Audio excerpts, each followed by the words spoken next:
आइए शुरू करते हैं।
नमस्कार दोस्तों, मैं हूं डॉक्टर दिनेश शाक्या और आप देख रहे हैं नमो योगा यूट्यूब चैनल।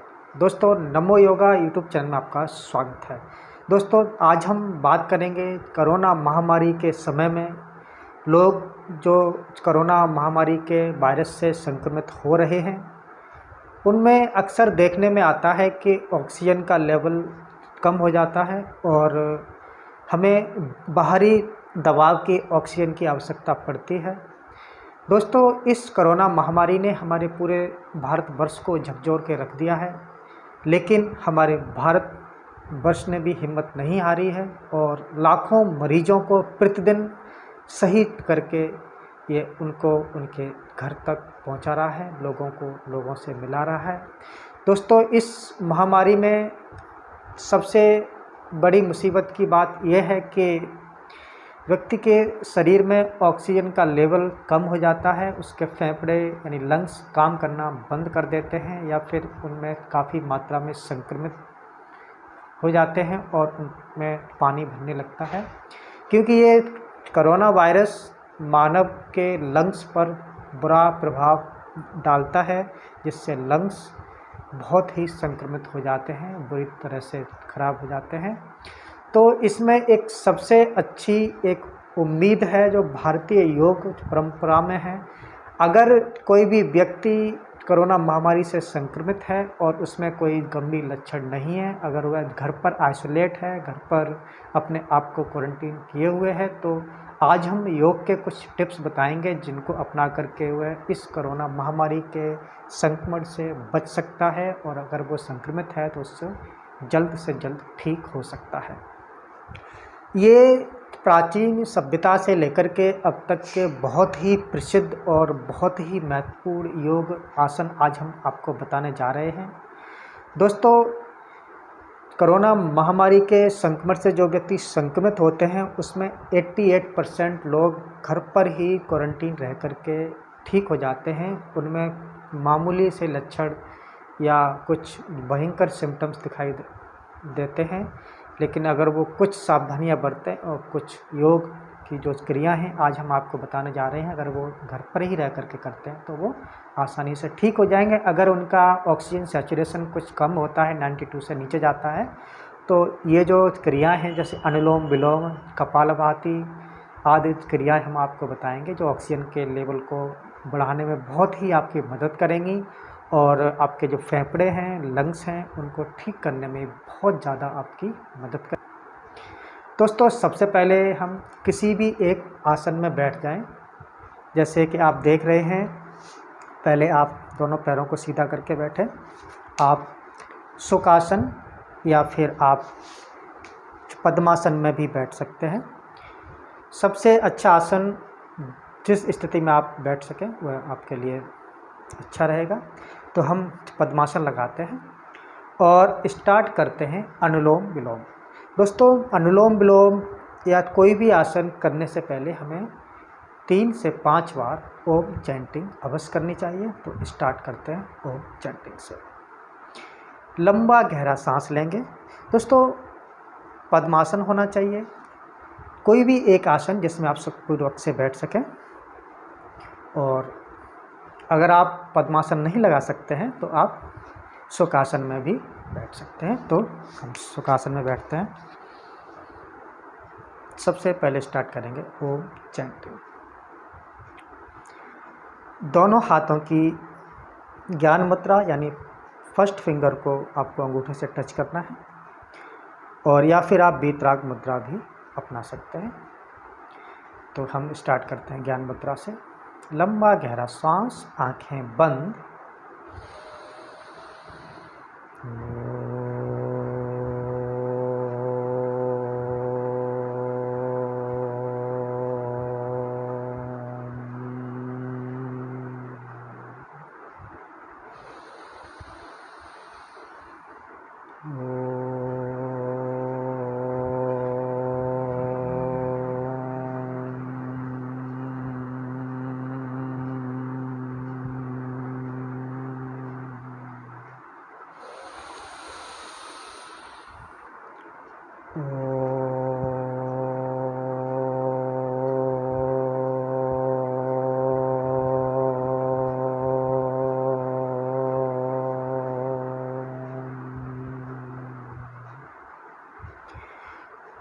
दोस्तों हमने 3 बार ओम चैंटिंग किया है। इसके बाद स्टार्ट करेंगे हम अनुलोम विलोम।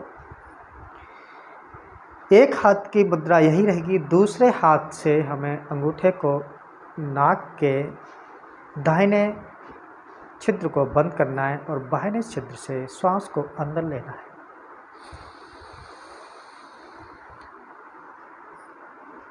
उंगलियों से दूसरे छिद्र को बंद करेंगे जिससे आपने सांस को अंदर लिया है, और जो आपका छिद्र बंद था उससे सांस को बाहर निकाल देंगे। दोस्तों याद रखें, जिस नासा छिद्र से आप श्वास अंदर ले रहे हैं उस नासा छिद्र से श्वास को बाहर नहीं निकालना है, बल्कि दूसरे नासा छिद्र से श्वास को बाहर निकालना है। और जिस छिद्र से आपको श्वास को बाहर निकालना है उसी से आपको अंदर लेना है। तो आइए स्टार्ट करते हैं अनुलोम विलोम।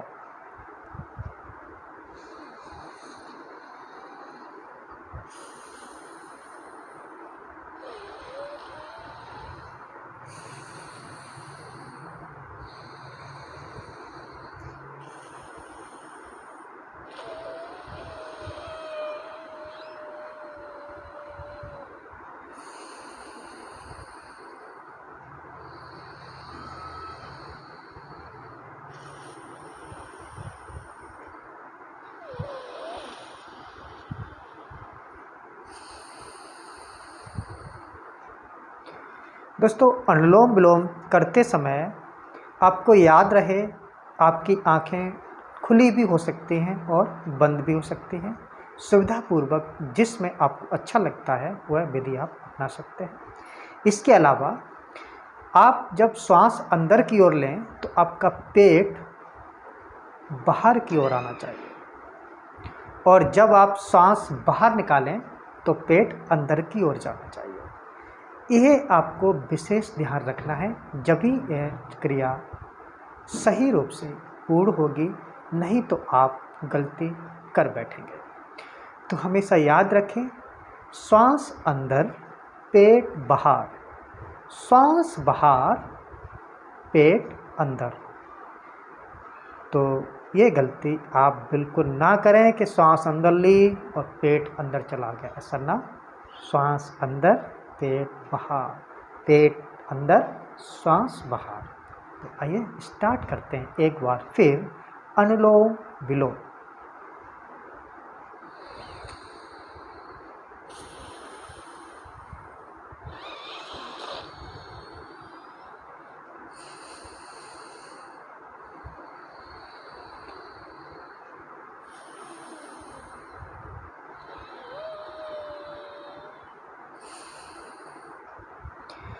दोस्तों अनुलोम विलोम को हम 40 से 50 बार करेंगे, और ऐसे ही कम से कम 3 से 5 आवृत्तियां आपको करनी है। दोस्तों अगर हम करके दिखाएंगे तो ये वीडियो बहुत ही लंबी हो जाएगी, इसके बाद हम आपको बताते हैं दूसरी योग की क्रिया, उसका नाम है कपालभाति। दोस्तों, ये क्रियाएं शरीर के ऑक्सीजन लेवल को बढ़ाने के लिए बहुत ही आवश्यक होती हैं और इनसे शरीर की ऑक्सीजन लेवल बढ़ता है और हमारे फेफड़ों की यानी लंग्स की कार्य क्षमता भी बढ़ती है। तो आप प्रतिदिन सुबह नहाने के बाद ये योग की बहुत ही प्रचलित और बहुत ही महत्वपूर्ण और बहुत ही लाभदायक क्रियाएं अवश्य करें। इससे आप जरूर लाभान्वित होंगे और इस समय कोरोना महामारी से होने वाले संक्रमणों से बचने में ये क्रियाएं आपकी बहुत ही मददगार साबित होंगी। तो आइए करते हैं कपालभाति योग नाड़ी शोधन क्रिया। दोस्तों, कपालभाति क्रिया करने के लिए हमें किसी भी एक आसन में, आप चाहे तो जैसे हम बैठे हैं सुखासन में, इसमें बैठ सकते हैं। पद्मासन लगाएं तो और भी अच्छा रहेगा, या फिर आप किसी भी एक आसन में यानी वज्रासन में भी बैठ सकते हैं। तो हम सुखासन में ही कपालभाति क्रिया को करते हैं। तो आप भी हमारे साथ करिए। दोनों हाथों की ज्ञान मुद्रा। दोस्तों, कपालभाति क्रिया करने के लिए हमें झटके के साथ नासा छिद्र से श्वास को बाहर फेंकना होता है। याद रहे, श्वास को अंदर नहीं लेना है, वह स्वतः ही अंदर जाएगा। सिर्फ और सिर्फ आपको श्वास को बाहर फेंकने पर ही फोकस करना है। और सबसे महत्वपूर्ण बात यह है, जब आप श्वास को बाहर फेंकेंगे झटके के साथ, तो आपका पेट अंदर की ओर जाना चाहिए। तो आइए शुरू करते हैं।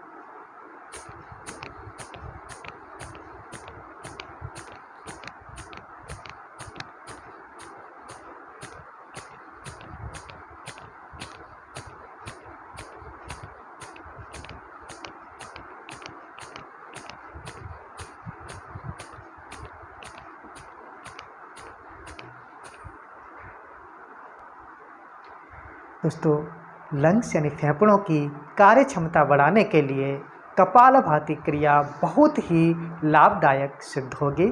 तो आप इसे घर पर ज़रूर करें। इसके कम से कम 3 से 5 आवृत्तियाँ प्रतिदिन आपको करनी है। तो एक बार फिर करते हैं।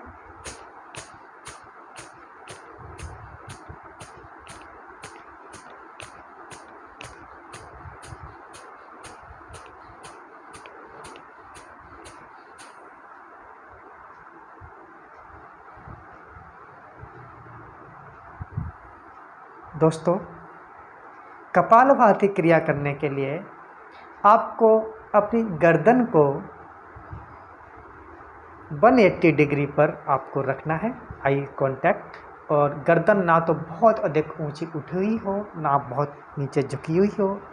आपका आई कांटेक्ट आपके ज़मीन से, आपके आसन से 180 डिग्री पर ही होना चाहिए, यानी ज़मीन के पैरेलल होना चाहिए।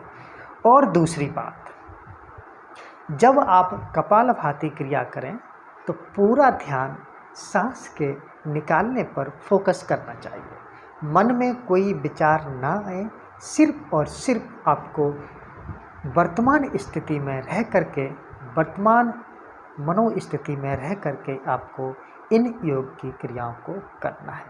ये योग की क्रियाएं हमारे शरीर को स्वस्थ रखने में तथा हमारे शरीर की ऑक्सीजन क्षमता को बढ़ाने में और बहुत ही महत्वपूर्ण भूमिका निभाती हैं।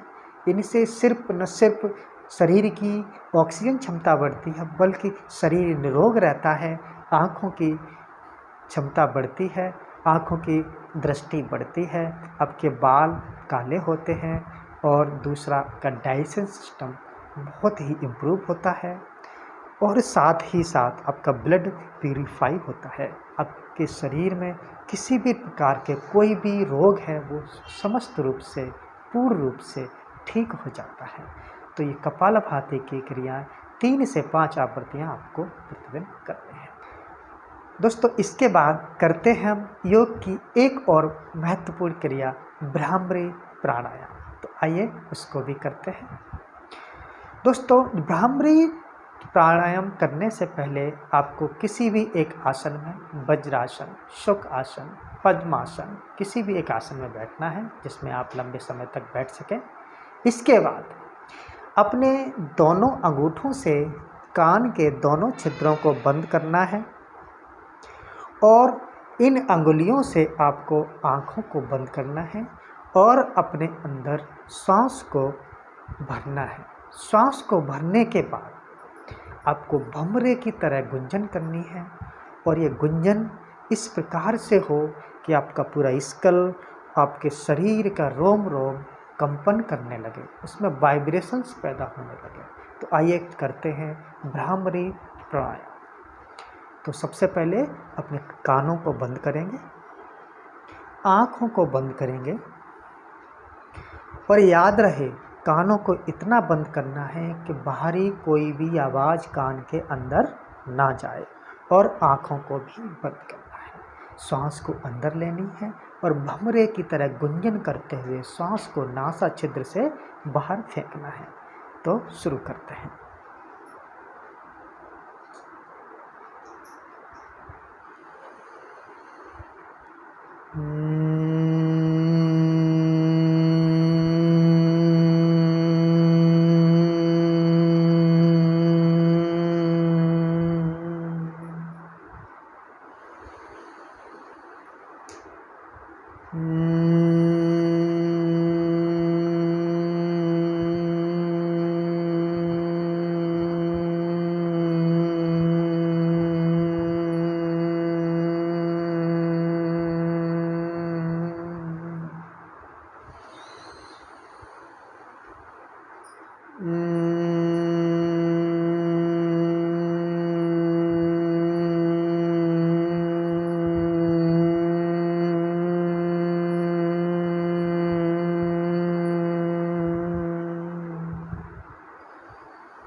दोनों हाथों को रफ करेंगे, आंखें बंद रहेंगी।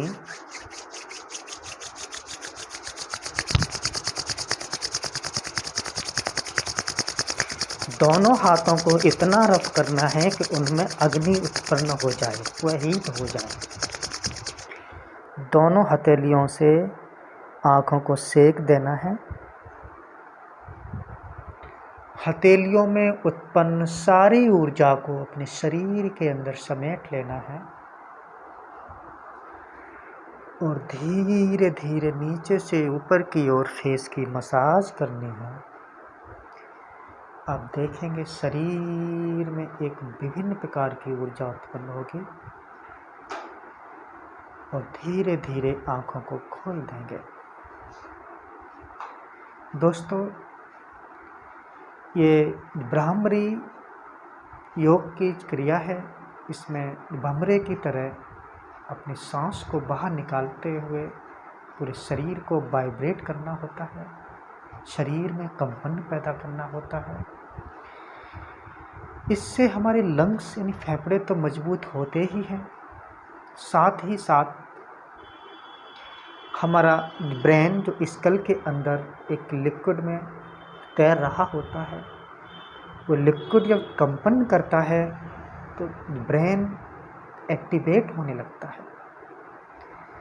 ब्रेन के अंदर भी कंपन पैदा होते हैं और वहाँ पर रक्त का संचार पूर्ण रूप से होने लगता है।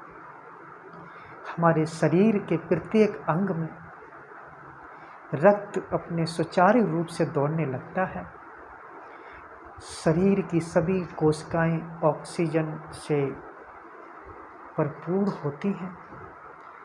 हमारा रक्त का कार्य होता है कि न्यूट्रिशंस वैल्यू और ऑक्सीजन को शरीर की प्रत्येक कोशिकाओं तक ले जाना। जब शरीर में प्रत्येक कोशिकाओं तक रक्त पूर्ण रूप से पहुंचने लगता है तो शरीर की प्रत्येक कोशिकाएं स्वस्थ और हेल्दी हो जाती हैं। हमारे शरीर की रोग प्रतिरोधक क्षमता बढ़ जाती है और शरीर के कार्य करने की क्षमता भी बढ़ती है। तो दोस्तों, ये आज हमने योग की कुछ महत्वपूर्ण क्रियाएं आपको बताई हैं। मुझे उम्मीद है कि आपको ज़रूर पसंद आई होंगी। दोस्तों, हम ऐसे ही रोज़ आपके लिए योग की कुछ न कुछ महत्वपूर्ण ऐसे प्राकृतिक नुस्खे लेकर के आते रहेंगे, योग की क्रियाओं को लेकर के आते रहेंगे, जो आपको इस मुसीबत की घड़ी में आपको स्वस्थ रखने में आपकी बहुत ही मदद करेंगे। दोस्तों, अगर आपने अभी तक हमारे YouTube चैनल को सब्सक्राइब नहीं किया है तो अभी सब्सक्राइब करें और साथ में बने हुए बेल आइकन को भी प्रेस करें। दोस्तों, आपका सब्सक्रिप्शन, आपका हमारी वीडियो को लाइक करना, शेयर करना हमारे हौसले को बढ़ाता है। हमारे कार्य करने की क्षमता को, हमारा हौसला अफजाई करना आपके लिए बहुत ही हमारे लिए योगदान रखता है, हमारे लिए बहुत ही महत्वपूर्ण होता है। तो हमारा हौसला बढ़ाते रहें, हमें सब्सक्राइब करते रहें, हमारी वीडियो को लाइक करते रहें। तो ऐसे ही नई वीडियो के साथ हम फिर आपसे मिलेंगे। तब तक के लिए विदा लेते हैं और घर पर रहें, योग करते रहें, मुस्कुराते रहें। धन्यवाद।